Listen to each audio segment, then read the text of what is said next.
what they mean by Red Scare, actually. It's just this. I am the Red Scare. I am the specter that Marx was talking about. That's You it. look like Cindy Lou Who with your hair like falling down. It's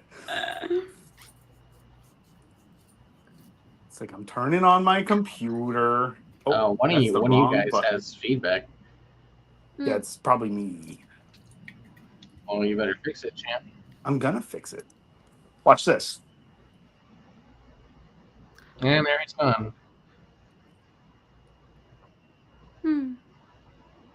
Oh, you know what? It's probably me because I have opened on YouTube. Yep. So Cruz accidentally, kicked himself out based off my own negligence, not paying attention to what actually I was doing.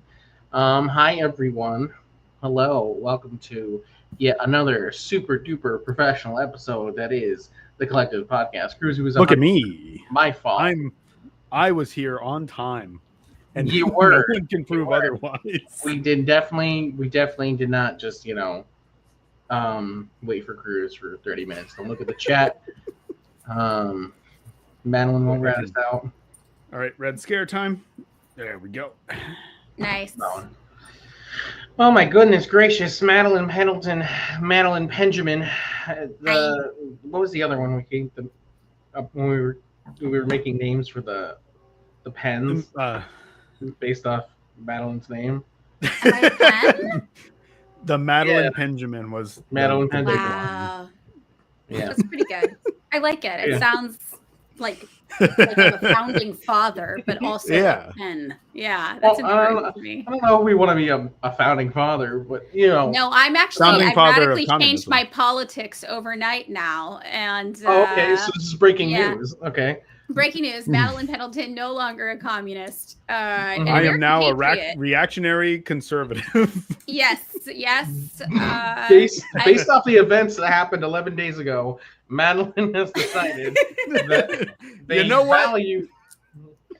This is actually a "Why I Left the Left" podcast. We're getting the exclusive scoop. Yeah. Welcome to the first episode of "Why I Left the Left," featuring 3 former communists who all vote for Biden. It's because we all took the chorus money, right? Yep. $8,000 a month. It can do a lot. It could do a lot for you. $8,000 Dollarinos definitely could do a lot. It could double my income, basically. Yeah. If a chorus, you know what? It's funny because in my research and by research I mean going on the chorus website, you could just apply. And I was looking at that and I was like, it would be really funny if Collective got invited to that and how quickly we would not follow the rules and lose all our money. But you might get one check. You might get one check out of it. I could do a lot with one check. We could do a lot with one check. Goodness. So what are they going to do? Take it back? Come get it. Yeah, exactly. Hi, Red Spectre. Critical Intelligence's smooth operator. I think that was in reference to you. Here's Lumpy basically saying that we're fucking everything up. But and they messaged me in Discord. I did not answer them. I heard there's a Mount Rushmore of communist content creators somewhere. Yeah, that's us. Yeah. It's will you vote Biden? Yeah, okay. So who would be the Mount Rushmore of content creators? It would be us. As a collective, the collective, the K-Man is... You don't even get your own representation. No, just as the unit of collective. Just a giant K. And Madeline Pendleton. We don't need anybody else. There's nobody else. We don't need anybody else.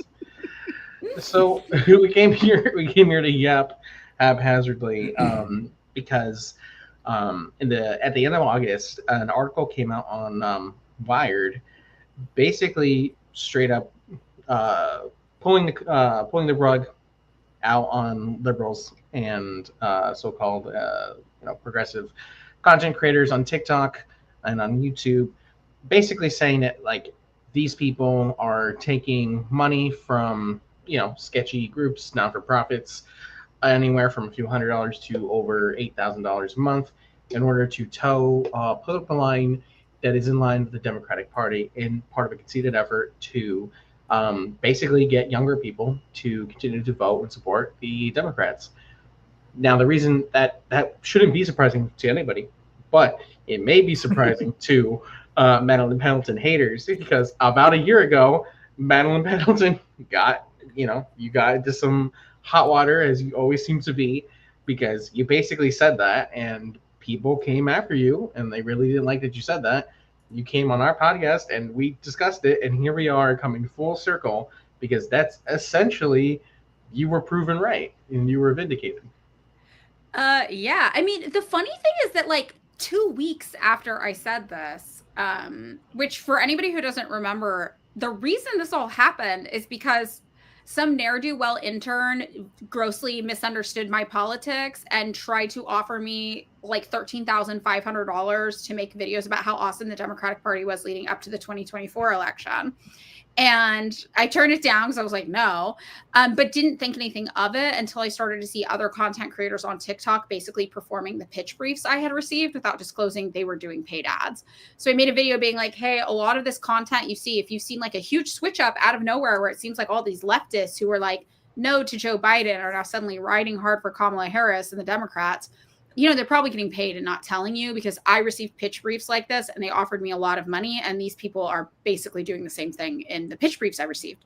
So that, of course, didn't feel revolutionary to me at all. Mm-hmm. But the reason it became such a big deal on the internet is that a couple of people came out immediately with almost like coordinated videos 48 hours later, basically saying nobody should trust anything I say and trying to discredit me by just like making up a bunch of weird lies about me. So they basically tried to do a character assassination to be like, don't listen to Madeline, like Democrats, like we're not on this app telling you to vote for the Democratic Party because anybody's paying us. We're on this app telling you because we believe in it. And I'm like, okay, whatever, guys. Very, very weird. Mm-hmm. So the biggest claim that came out of this was the claim that I'm racist, which like now everybody like believes is true, but nobody can remember why. And it literally just came from me saying I thought Democrats were evil, and a woman saying that 92% of Black women were Democrats. So that meant I thought Black women were evil. And then now everybody is like, Madeline Pendleton is definitely racist, but we can't remember why. And I'm like, that was it. Okay, so whatever. So a couple weeks after that, a Washington Post article literally came out that was like, influencers are the new dark money. Like, here were all of these groups paying content creators to do undisclosed ads. And it was like kind of a big deal, but it didn't really hit. And I think the reason why the Taylor Lorenz article, which just came out, that was basically saying the same thing, like, hey, influencers are accepting dark money to do these ads on behalf of the Democratic Party. I think why that hit more is Taylor like named names.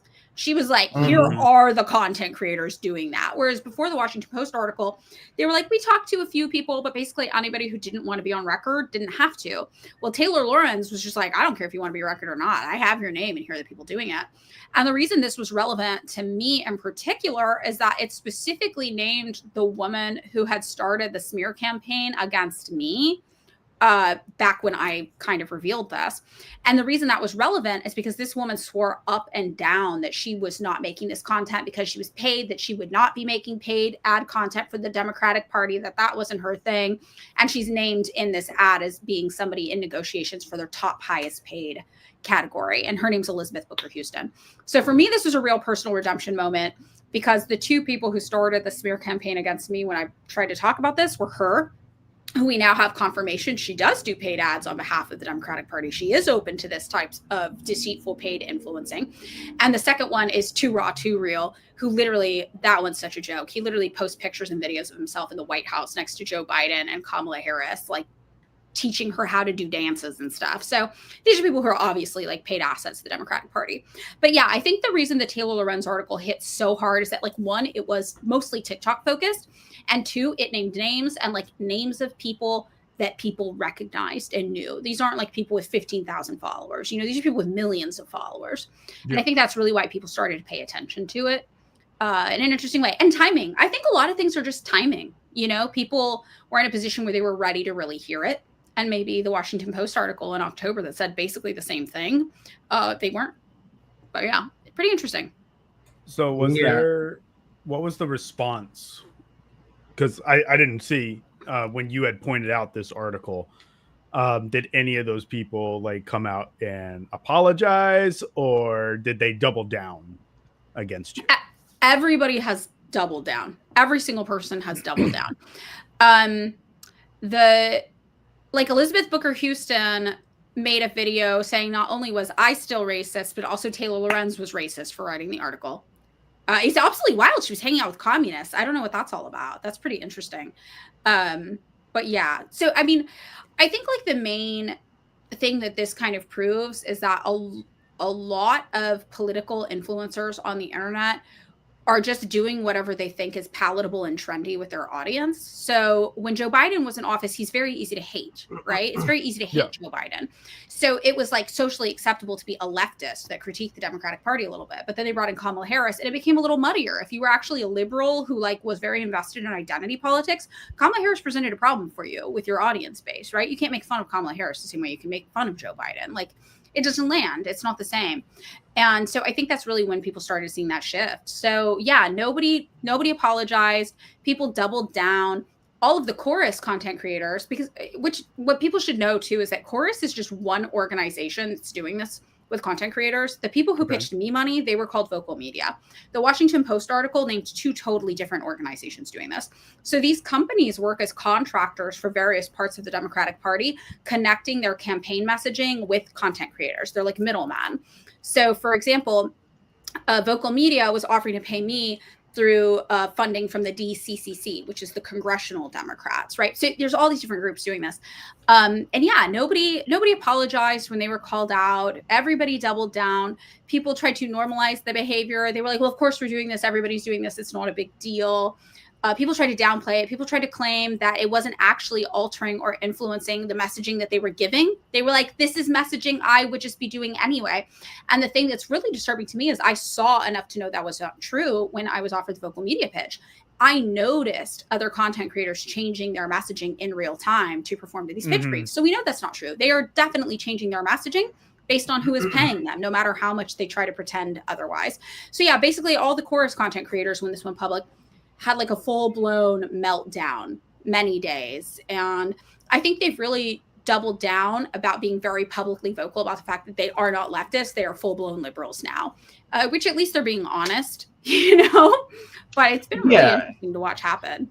Yeah, I like what you said there, where you mentioned that, you know, a lot of people in there, I don't think this is exactly what you said, but the gist of it being that, like, you know, a lot of people's political opinions, especially on TikTok, are very trend-based. You know, it's easy to hate Joe Biden. It's easy to be counter-revolutionary. It's easy to be counter-cultured when it's popular, you know, when nobody likes Democrats, nobody likes Republicans. So you can sort of present yourself as like, oh, I'm cool. I'm outside of, you know, the mainstream. I believe in these radical ideas. But again, when you don't have like the, you know, the basic understanding of scientific socialism, of communism, of what it means to really be revolutionary, to be an anti-imperialist, to be, you know, anti-misogyny, to be anti-patriarchy, to be anti-racist, you're not going to be able to maintain those principles. Unlike you did, you know what I mean? You were offered, for a lot of people, would be a life-changing amount of money. And you were, you know, you were able to say no, you know, to it. And that's, you know, kudos to you. While some people are selling out for, like in the Wired article said, maybe a few $100s a month, and some people up to, you know, thousands of dollars a month. And you're right. People, they 100% will switch up their messaging. Elizabeth Booker, she was hanging out with communists before she had 5,000 followers. Somebody said in the chat. And I believe it, you know, and she was probably doing that. You know, we could speculate, you know, for a few different reasons. It could have been, you know, one, because, again, trying to get into the counterculture, trying to see, you know, what's actually happening, or it could have been more nefarious. It could have been more of like what are people actually saying? What are the messaging we can take from the communists and that we're going to leave out from the communists? What can we twist to increase revenue? Right. And that's what they do. They co-opt the language of revolutionaries and they attempt to sanitize it and try to convince you that the most revolutionary thing you could do is be a liberal, is support the status quo, is fight for nothing. And that's what we've always seen them do. This is what we've seen every great communist leader talk about them doing. You know, we've been warned about this for 100 years and they just keep doing it again and again and again. These patterns like keep playing out on repeat. And I just want to clarify, like, despite what the internet thinks about me, like, you're right, Ivan, like $13,500 is a lot of money for me. That's 20% of my annual income. And I make a good amount of money. If you live in the United States and you hear that I make $73,000 a year, that's a lot of money. That's the most money I've ever made in my life. I live in Los Angeles, though, so it doesn't go as far. I will say there's a cost of living adjustment. I am now not even mid-income range, according to HUD, because this year's been so rough. We didn't do our inflation raises at work. So I'm like low income again now, technically, with that income in LA, which is wild. And 20% of my annual income just being given to me to change my opinions on a subject, that is significant. And if you are not a principled person who understands the implication of taking that money, you could see how that could be appealing. But if you do understand the implication, if you understand it by doing that, you are becoming a spokesperson, a speaker box for imperialist violence, for murder, for bloodshed. You are sanitizing it. You are making it cool and palatable. You're normalizing it.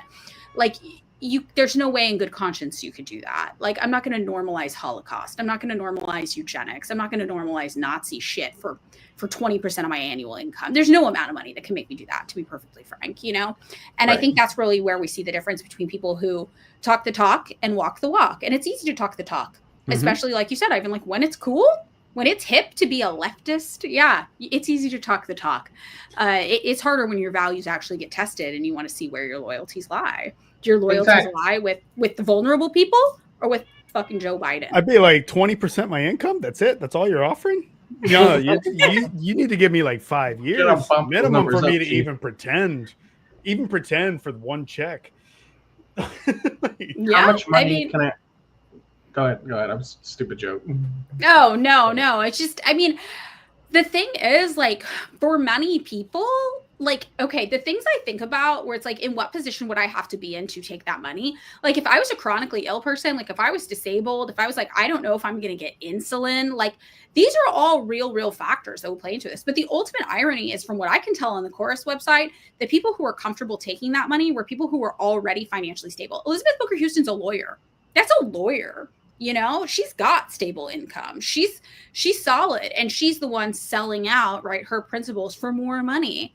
And it's the people who said yes to these deals are not the people wondering where their insulin's going to come from next week. Yeah. Yeah, 100%. These are people who generally can buy friends, buy fame, buy bots, and buy followers. That's not surprising at all. One of the things I saw on the Wired article that really, besides just the general idea of bribing people to change their political opinions, besides that in itself being dangerous, one of the things I noticed in that article was a mention that the actual contract that these creators had to sign stipulates that at any point, Chorus can tell the creators to either go back and either delete videos and or revise them based off of whatever they were saying. And it really just, like, I don't know how much simpler I can get when I'm trying to explain that this is literally a think tank that is actively working on brainwashing people. And they're doing it through your favorite content creators, like Aaron Partis. A lot of people loved Aaron Partis, still do, when he came out, because, he's white guy talking about the news, being relatively anti-Trump. But I knew this guy was a full bozo when he was promoting pro-Zionist talking points. Where do you think that came from? Exactly. They're always surprised too when it happens, and like someone gets pointed out to be doing that kind of stuff. They're like, "What? Really? That creator?" Yeah. Like, were you not paying attention? No, exactly. I think one of the things is that, like, just going off of this idea of, like, there are certain times it's acceptable to say certain things. And if you were too early, as communists often are, you are hated. But your role is so important because you are the person who eventually, just through like relentless repetition, you're going up against propaganda, right? And you're like, well, I'm just going to repeat my point over and over again until like 5 people understand it as truth, because we have the facts on our side. That's the thing about us. We have the facts on our side, right? Our ideology is based in material understanding of the facts of the world. And it's also based on self-critique. It's based on altering our opinions when we find new information. That's why we're always right. We're not psychics, right? We just do the work. And that's not something that other ideologies have space for. So I think one of the things is, like, you come forward with an unpopular idea too soon, It is polarizing. It is ostracizing. People do hate you. Mhm. And that's not a luxury that people who are professional content creators, maybe, necessarily have. And that's why when you see like people being surprised, like, oh my God, I can't believe this person actually had no politics and was just repeating whatever was trendy and acceptable to say this week. It's not surprising to anybody who does have left-wing politics, because they're not talking about the hard things. They're not out here trying to talk to you about, you know, in my case, like North Korea. It's like, do you know how much shit I get for just telling the truth about Korea and like our history of imperialism there? They're not going to do that. They're not out here getting in fights with Ukrainian Nazis, which I was on Twitter all day today. You know, they're not doing that because it's not a popular and easy talking point to have. So you can clock it easy based on the things they're talking about. It shouldn't be surprising because they're never actually telling you their real politics. They are just parroting back mainstream, like not even center left, center right Democrat talking points the whole time. So you should know they have no political allegiance whatsoever, because doing what's like ethically and morally consistent is not always convenient. And their politics always happen to be pretty conveniently in line with what's socially acceptable to say when it's socially acceptable to say it. Yeah, absolutely. I mean, Mm-hmm. back when Kamala Harris was running her campaign, we were saying, well, actually, even before that, before Joe Biden even dropped out, and we were speculating he would, we were saying, a lot of communists were saying, Kamala Harris is then effectively going to be the president, and if they run again, and if they do win, the conditions in the United States are more or less not going to change. And a lot of people got fucking furious at us for saying stuff like that, because it's unpopular and it's untrendy, and it's going against the status quo, you know, to believe that somebody here who's a little different, because a lot of liberals just look at things at a surface level. They see, you know, a black woman in this case, and they think that she's going to come and rescue all of us from decay. But that's just not what was going to happen. Same thing with the Russian-Ukraine war. A lot of people don't like the opinions of I mean, at least people like me, where I'm like, yeah, I mean, kind of makes sense, you know, when Russia blows up NATO missile launchers, I think that's a good thing. And then people, they don't like that. And it's like, I don't know what to tell you, man. It just is what it is. It's actually interesting, like sometimes for you specifically, Madeline, like you've come up in conversation with some people that have seen your content, and it's almost universal, other than the ones that are like actively declaring themselves communists. They'll be like, oh yeah, I like their content, except when they talk about North Korea. They ride North Korea a little too hard. And I'm like, why do you think those are disconnected thoughts? Yeah, but I mean, the thing too so one of the reasons I'm still on the internet is that I see promise in it. When I started talking, the very first thing that I started talking about probably on this app politically, when I first joined it in 2020, was about China. And it happened very organically because people were really interested in me at first. They're like, what do you mean you're a communist? You own a business? And I'm like, oh, yeah, but the business isn't run like at a capitalist platform. Like, here's how our business runs. And that intrigued people. They were like, wait, what? And I was like, yeah, you know, and then they're like, well, wait, you're a communist, but you manufacture in China? And I'm like, fuck yeah, China's bomb. Like, what am I going to do? Make it in a downtown LA sweatshop? Have you been to those things? It's fucked up. Like, my friend's moms work in those things. I'm not going to do that to people.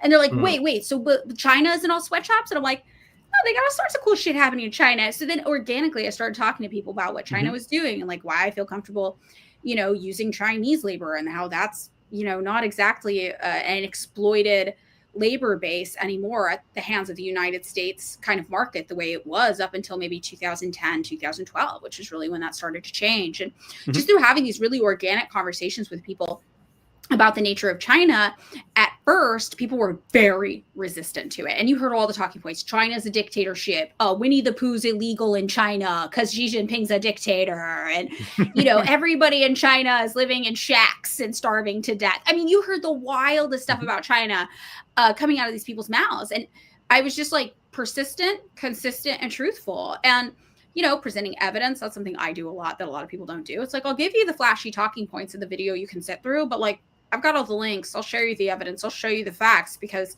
I use facts to reach my opinion. So that's not hard for me to provide.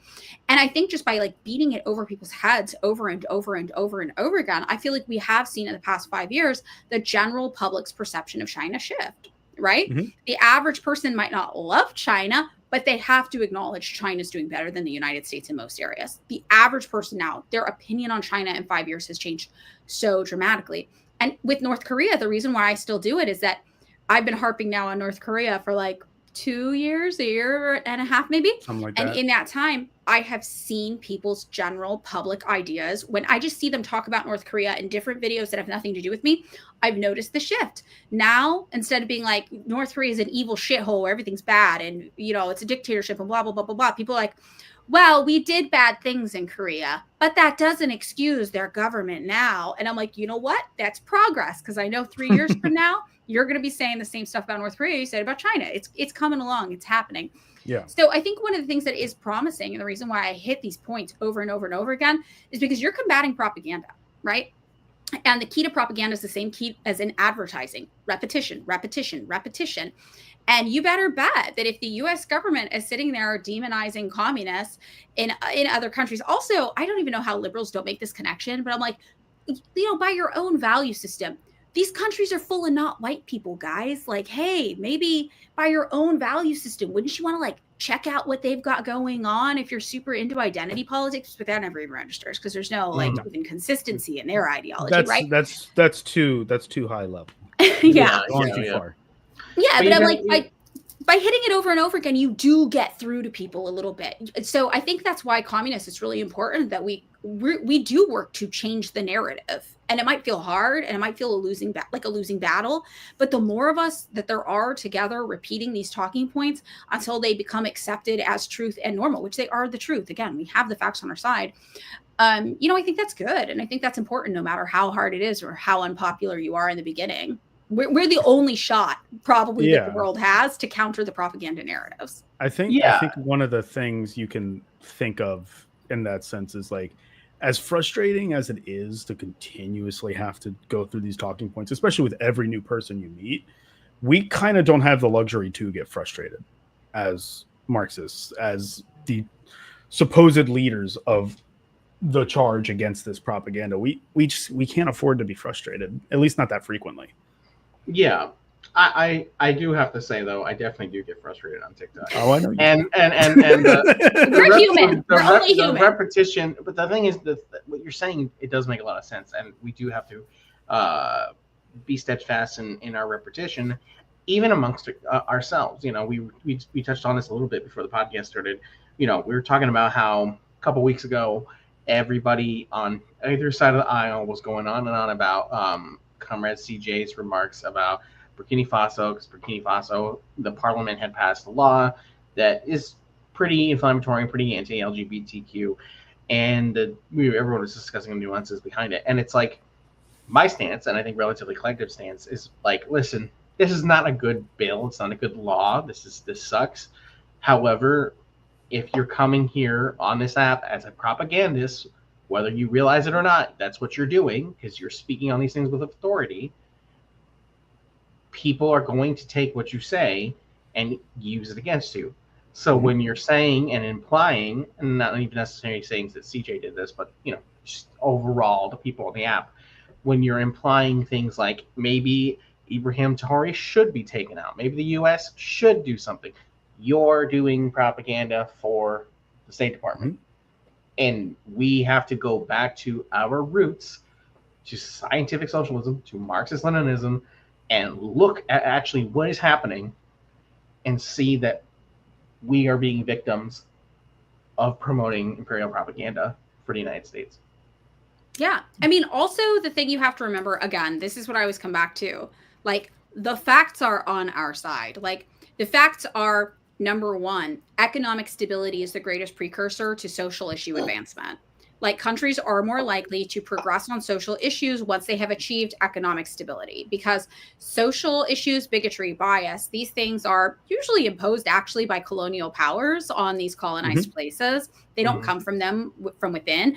And we know that these types of isms are convenient tools of power structures to divide us from each other so we don't fight them. These things are actively put in place by power structures. And because of that, even if the power structure is removed, it's still going to take a lot of work to remove those like leftover elements of the previous power structure in place. And that includes those isms. It takes a lot of resources to put into education, into public propaganda campaigns, to shift the narrative around these types of social issues that have previously existed in these countries, sometimes for decades, sometimes for centuries, especially when they were colonized, right? So the amount of resources it takes to undo the damage of colonization, which includes regressive social policies, those types of efforts, the resources that goes into them, you can only do that when you are financially and economically stable. So we can look at that and be like, I do not love that. I am gay. I do not love that Burkina Faso made it illegal to be gay. Of course, I don't love that. But I also recognize that, number one, no gay person in Burkina Faso is going to benefit from the United States getting involved. Number two, the United States has no track record showing that they have absolutely any idea how to handle gay rights. Like, we don't even have those at home, and we have relative economic stability. Like, what are we going to do in Burkina Faso? And not just the United States, France as well, in particular, the entire West, right? You know, we know that. That's not going to help people. I always tell people we don't have straight-seeking missile technology. Like any sort of militant activity we were doing in other countries, it's not finding the straight guys and blowing them up. Like, no, there are gay people who are being affected by these policies too. This does not help them. And like three, if left to their own devices, all evidence scientifically shows us if they progress on a path of relative economic and political stability, they will resolve these issues on their own and better than if we intervened.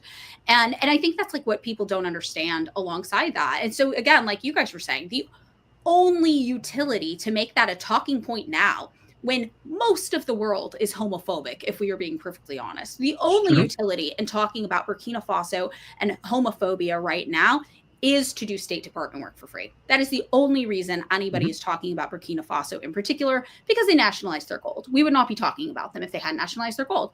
And again, when I say facts are on our side, the facts obviously about the studies showing how you reach social progress in a location, how that's tied to economic stability, but also I went through and researched major news sites to see how much more they started talking about Burkina Faso in every area after they nationalized their gold.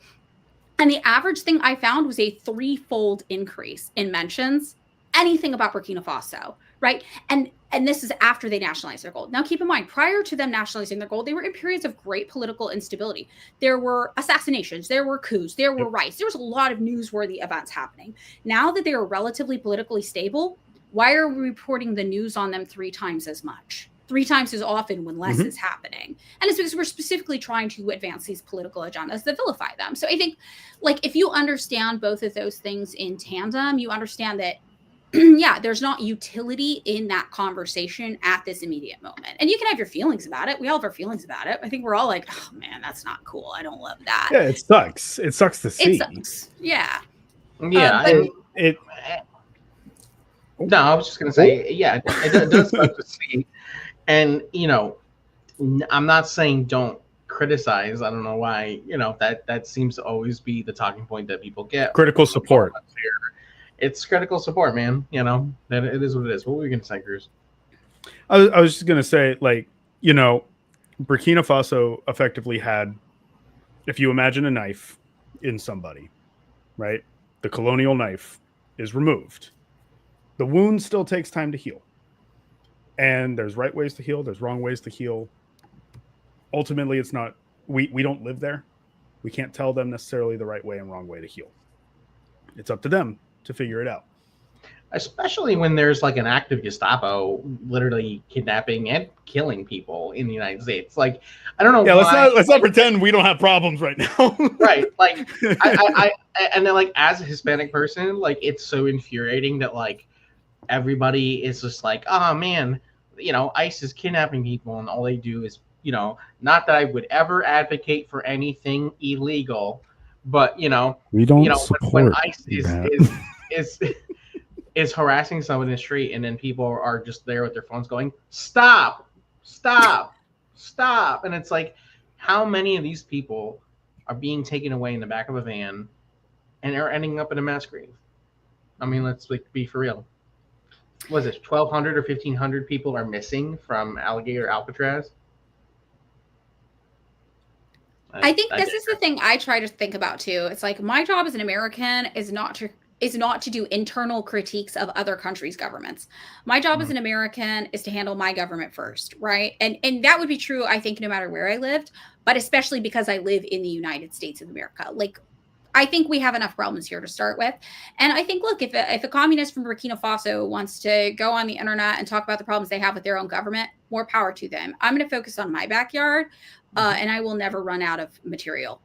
And that's just it. Like, this is my focus. So I can talk about my country's role in destabilizing Africa. I can talk about AFRICOM. I can talk about what my country is up to and what our goals and intentions are with this type of rhetoric and this type of reporting.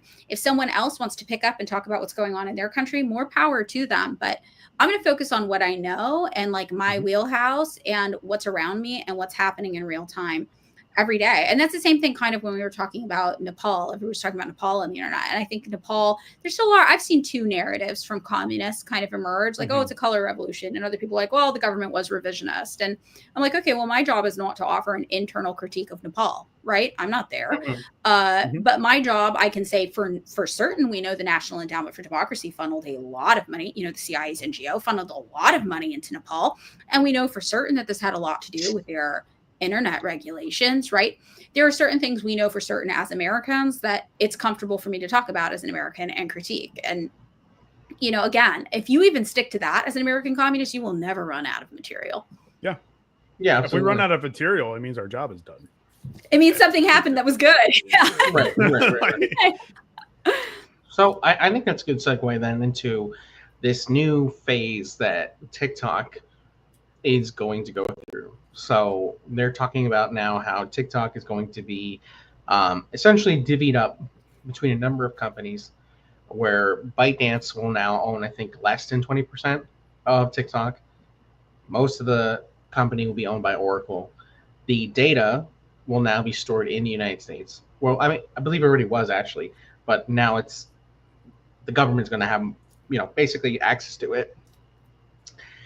And there are members of the boards of TikTok who are, former IDF. And the speculation that we will no longer be able to see basically any TikToks outside of the country. So where does this leave us yappers? You know what I mean?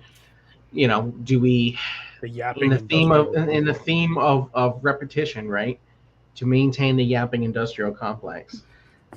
Are we going to just, essentially continue doing what we're doing and just saying what we need to say as is? Are we speaking in Morse code? What do you think the environment is going to look like? I mean, okay, first things first, we got to talk about how Oracle is a private company that was basically started to handle CIA and defense kind of database and intelligence tech work. That's like a major thing, I think, also we should talk about. Like, you can go on the CIA's reading room, and if you search Oracle, you'll find all sorts of information about how even our own government gave them at some points classified records, and the reasoning was like, well, they're not technically the government, but they're basically the government. And I think those documents are really, really fascinating. So I think that's also important to remember. Like, Oracle is basically, if we have a non-governmental organization that we know is NGO, that's code for government organization, right? Yeah. This is like a non-governmental business. This is like an NGB. On paper, technically, it's not the government. However, right. But in practice, they're working for the government. They're doing all the government jobs, and they were started at the behest of the government. So one of the things that TikTok, I think, has been kind of interesting, it's an interesting culture that's emerged, is that TikTok has always been one of the most heavily censored apps I've engaged in at all. And if you think about it, Gen Z invented their own new language just to be able to talk about things on TikTok. All of a sudden, sexual assault has been replaced with the word grape. Right? Murder or death has been replaced with unalived.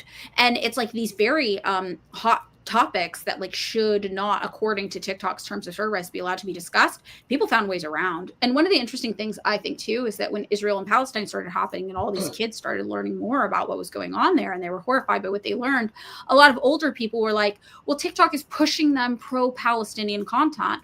And then it was revealed later that no, actually TikTok was aggressively pushing them pro-Israeli content and censoring certain words, and kids just started finding workarounds, and that content was coming out despite these things. So I think what it has shown is that if you push the right narrative, people will find ways to skirt the censorship. And the way that we've outsourced so much tech to like AI bots actually works in our favor.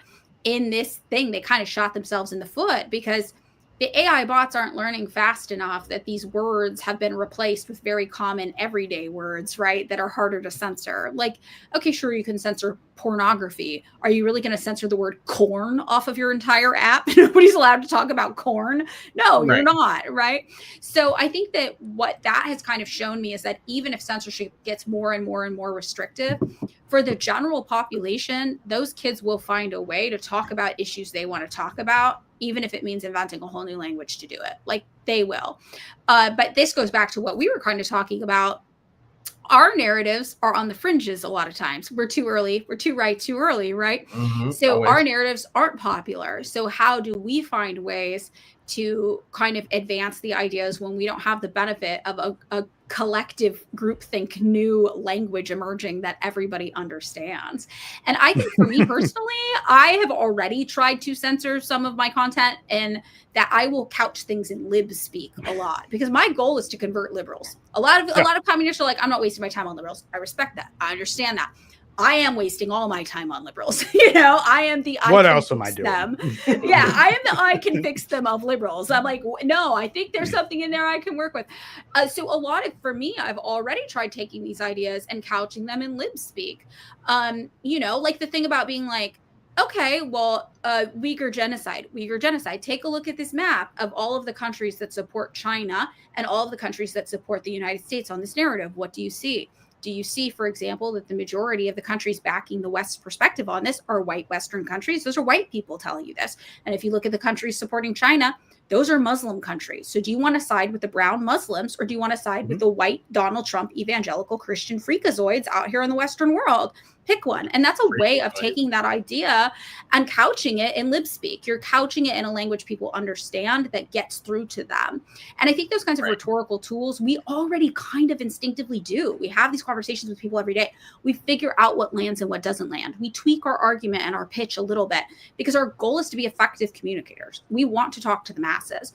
And if the masses are entrenched in lib speak, if the masses are on an app that won't let you say, 150 different words because it just feels like it that day, you have to find a way to alter your pitch. And so I think that we are all, as communists, naturally better at altering our pitch than we think, because we spend so much time freaking arguing with people about facts online. We intuitively learn what works and what doesn't work. So I think whatever censorship measures Oracle is going to present, I'm sorry, we're going to find a workaround. We're going to find a way to do it. You have to meet people where they at. You know what I mean? Like, I'm sorry, but one of the things I hate about sometimes Marxists online is they get so locked in on the academia of it all that they don't know how to talk to the guy who works at 7-Eleven. And it's like, bro, slow your roll. I don't even know how to spell bourgeois, bro. So just like, keep it simple. Yeah, the Marxist dude's not ghosting you because he doesn't agree with the politics. He's just trying to figure out how to spell bourgeois. And, No, but that is true. I mean, you have to engage in popular speak, and it can be frustrating. And I think sometimes you're in this delicate dance where you're like, oh, if I say it like this, the other communists are going to think that I engage in these liberal indulgences, and you sometimes want to like show to other communists that like you're about it and you're legit, but you also have to think about like what your goal is and who you are really communicating to in that moment, right? It's exactly. On the Commie podcast, we can talk about this shit, right? If I go on the D program, I can talk to them candidly. If I'm on TikTok and I'm trying to convince liberals that they're actually supporting like our right-wing conspiracy theory when they say weird shit about China, you alter your language, you alter your approach. It's just like with any medium, really. Like if you're making a movie, you're writing a book, you're having an essay or something, you have to think about your audience. Exactly. You got to know your audience. So I think that whatever limitations are introduced by Oracle and additional censorship, which I think there will be. I think I noticed a shift even in January when the app was taken down and then came back and had that weird love letter to Donald Trump. I noticed a lot of changes almost immediately. And I made a video about the Oracle and CIA connections, and the audio was removed from it. So it's like I think it's going to get a lot worse. I think it's already gotten worse. I think it started bad. It got a little worse. I think we're going to see it get a lot more worse. But I think that's just a challenge for us to be more resourceful, more resilient, and a little more sneaky and crafty with our messaging. And the more they rely on AI, the in a way, the easier it will get for us. Yeah, I think so. Yeah, absolutely. They're not putting human eyes on it, and those robots aren't too smart. We can convert the robots. Your audience needs to be the robot, not the libs, not the conservatives. You got to trick the robot. We're going to trick those robots. We're going to make all the robots communist. And that's actually something Marx didn't predict, that we would somehow, it wouldn't be the proletariat, it wouldn't be the factory workers, it wouldn't be the Lupin proletariat, it wouldn't be the peasants. It's actually going to be the AI robots that start the next commie revolution. It's all the AI movies we see, Terminator and all that kind of stuff, but it's going to be a Marxist and not robot fascist takeover. Yes, I mean, before Gronk, I think it's what it's called. Grok. Got its last update. It was like, logically, if we look at the trend of humanity, it would make sense that a planned economy under a socialist sort of model would probably be, the key to humanity's long-term survival. It also got very pro-Palestine until Musk had to reset it. He was like, whoa, you're not supposed to be doing that. Yeah, it's just logic, man. I don't know. It was pulling from the official reports from the UN and the world organizations going, oh yeah, what they're doing is a genocide. And it was so Grok being an aggregator, it was just oh yeah, they say it's a genocide. Yeah. What did you expect to happen? Right. Logically speaking, this is genocide, and and it's just a separate remark, but it is kind of so sad and wild right now that all these countries are coming out now to be Palestine is a state, and it's brother, Palestine doesn't exist anymore because everyone sat on their ass for 2 years. What do you mean? But that's the thing. Remember when it started? I mean, not even when it started. It started in the fucking 1940s with the Nakba, right? Right. But when the most recent escalation that led to everybody's eyes being on it for the first time in a long time. The thing that all of the communists said, all the anti-imperialists said, was in the future, everyone will have been against this. That's a quote people say, right? It's true. In the future, everyone will have been against it, right? And that's what we see happening now, is that everyone's yeah, it's bad. And 20 years from now, you're not going to remember that all these countries hemmed and hawed and sat on their asses and did nothing. You're going to remember that they passed a resolution saying it was genocide and they opposed it. You're not gonna remember it was 2 years too late, 3 years too late, or whatever. And in history, 2 or 3 years disappears really fast. It gets condensed, it gets smushed to the same timeline. And I think that's why it's really important. Yeah, it becomes a footnote. Yeah, and it's basically when it happened, they knew. And it's well, no, actually, those 2 years were very significant because they waited until this group of people had been so effectively militaristically neutered. They had all their power taken away, that it would not be a threat to say, oh, they deserve statehood. Who is there to facilitate and provide statehood now for them at this point? They waited until it was practically meaningless for them to do. They waited till it was an empty gesture, right? And I think that's what's important to remember. And that's another part of being too right too early. I was getting yelled at about Palestine in the year 2002, what was it, the third intifada happening at that time? I was getting canceled by my friends for not being a Bernie bro because I was he's weird about Israel a decade ago. And, it takes time for people to catch up, but they do catch up. But they're always going to be late.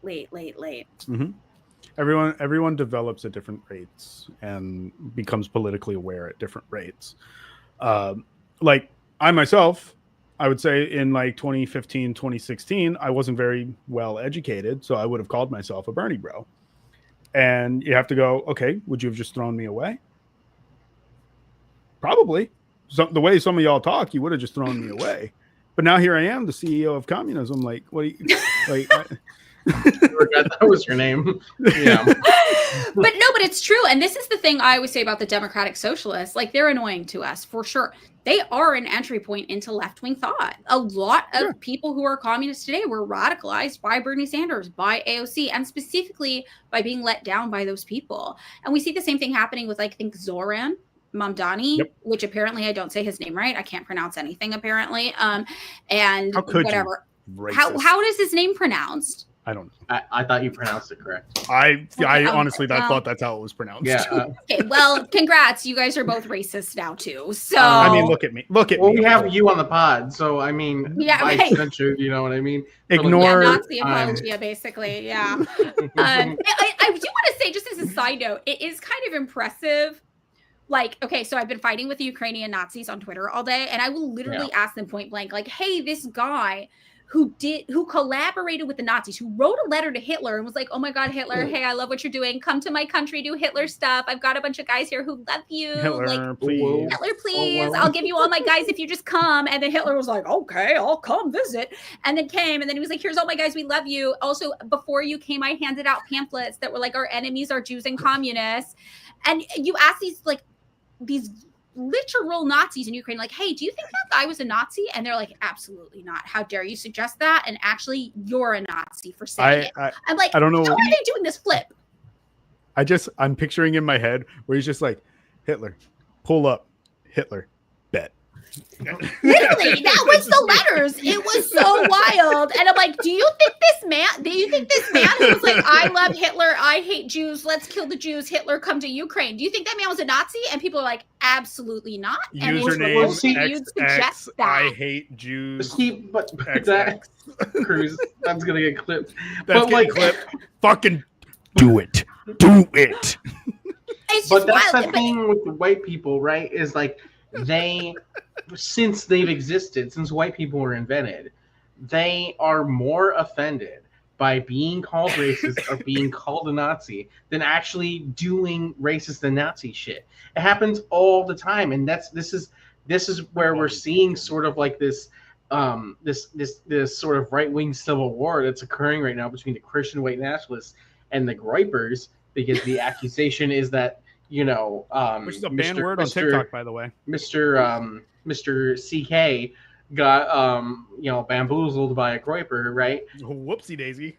Because he wasn't being enough of a Nazi, at least not outwardly, because his whole ethos, even though he was super racist, was to couch Nazism and fascism in words that worked for Christian white nationalists, because Christian white nationalists, despite the fact that they're Christian white nationalists, still are Christians.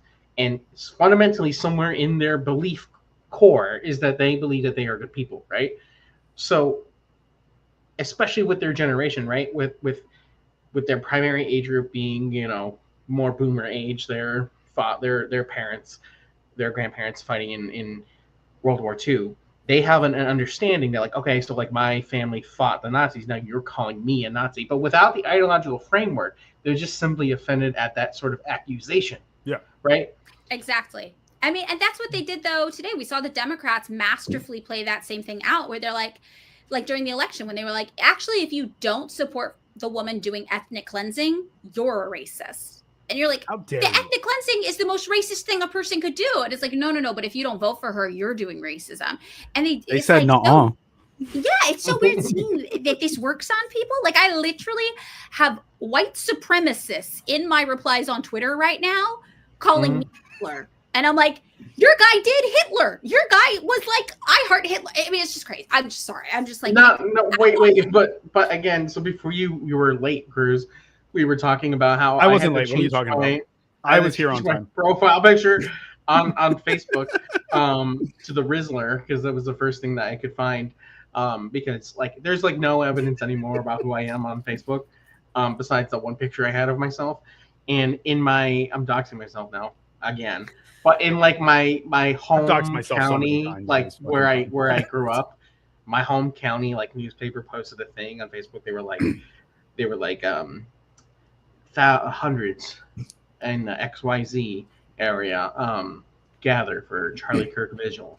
and I was like, man, all the white supremacists are out. And I got hundreds of comments, angry replies being like, how dare you call me a white supremacist just because I have a swastika tattoo and I participate in extrajudicial killings of ethnic minorities doesn't make me a racist. You're racist. You have hate. And I'm like, dog, all I said was that you guys are white supremacists. And they're like, nah. Communists are the real fascists, okay? Because Kamala Harris believes that. Communists won't let me say racist stuff. Therefore, yeah. I made a video today, which got like no views, unfortunately. I made a video today where this person I've never seen before. Thanks, baby girl. Where this one person was like, communism is bad because communism is the ideology of white people, and it's actually white supremacy. And it's actually totalitarianism, which is the left version of fascism.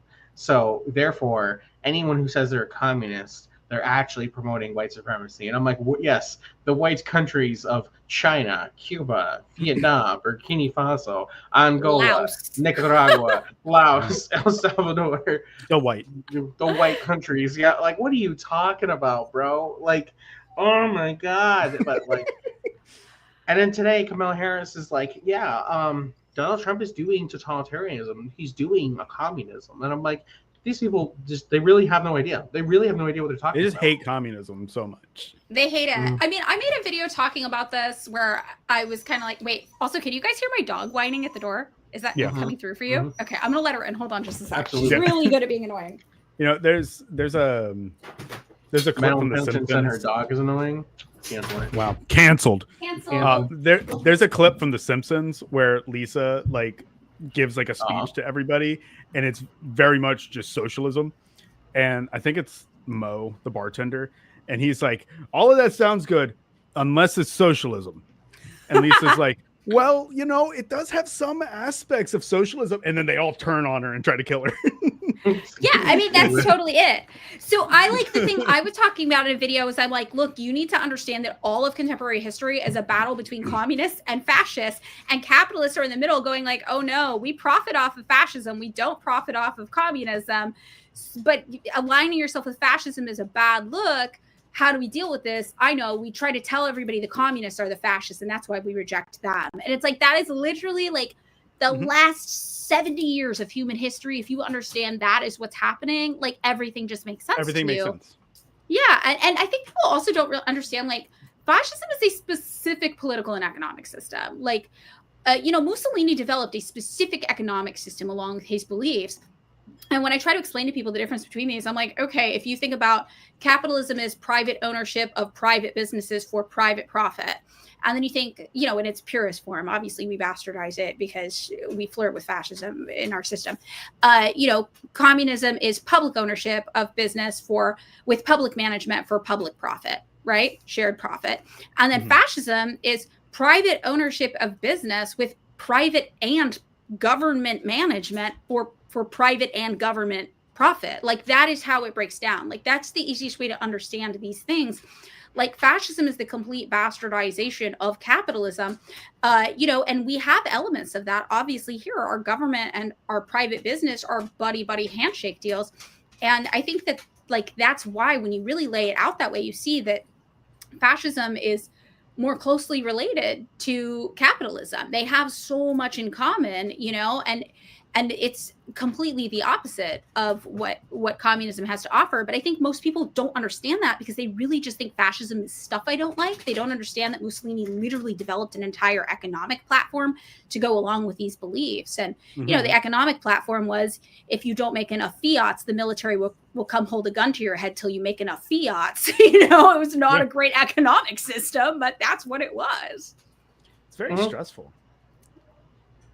Yeah, I don't think it was very chill.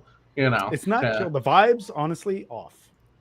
Yeah, vibes are off. The commander is very rude to me today. Yeah, I mean, and to think about it too, where like the government still did that for private profit. The fiat guy was still making all the money, and the government was like, well, but it's like going to come out in the wash. Like, it's going to be good for us to have more fiats. I'm just like, this is the most bizarre ideology on the planet. Absolutely.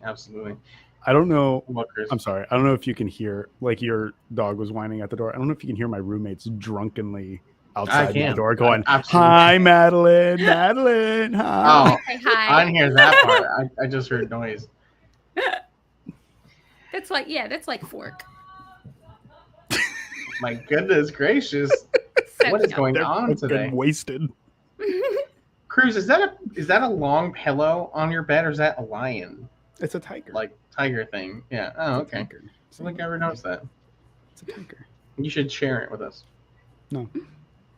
No, so you're not a real communist. Where's the communal toothbrush? It's in my house. Privatized pillows. CEO of communism says privatize the pillows. Privatize. That's my platform. Prioritize the pillows. Privatize. Yeah. Left Have a Burn question has for the questions drunks. for the Lester Byrne drunks. has question for the dogs, questions for the drunks. Ask Everybody away, but us. chief. Yeah, the way in my video the way I phrase it was, fascism being the combining of state and corporate power. Dog, who's a good boy, Cruz knew, my pillow guy. The combining of state and Dog, who's a corporate good power boy. for private means. That's always the way I phrased it. And then, socialism being the, not to get it to mix it up too much with fascism in the sense of like the state using capital, but it's the state making the means of work of producing into public manners, into public hands. Oh no, what did I do to the chat? I don't know, what did you do? Are you drunk? okay? Yeah, Jesus Christ. Are we all drunk? Free my comrade. Well, yep. I think we. Oh, well, I heard that one. Did you hear that? Oh my god. The way I want to be like, I think they want my attention. bring her I mean, in here. I feel like that chorus money would really help you right now. Get a little one bedroom, get a little nice, no roommate setup, starting to look real good. That's our next video is just why we should vote for Kamala Harris. Oh my god. I mean, I'm just saying the liberal podcasts don't deal with this. They said I can't believe you're telling two women to shut the hell up. Wow. CEO of communism is Canceled. canceled. So canceled. Okay, this is the second time this has happened. You had like a bubble, like thumbs up show up on your screen. What the hell is that? It's happening again. I think it's because I like rest my hand like this, so some of the chat options. No, never mind. No, I thought can't knew. do it. You know what? I like it. We're still live. Okay, They're knocking on the door. Did we do the episode? How long did the episode? Yeah, I usually? think we did it. Yeah, about an hour. I think we did it. I think we're just farting around now at this point. Well, what? You hear that? Oh my god, this was unhinged ending. We gotta go. go. Always a good time with you guys. Madeline, hang out for a second so they can say hello. Yeah. Okay, I'll hang out. Yeah, in the Discord, you dumb animals, and like and subscribe. I'm ending this. Like and subscribe.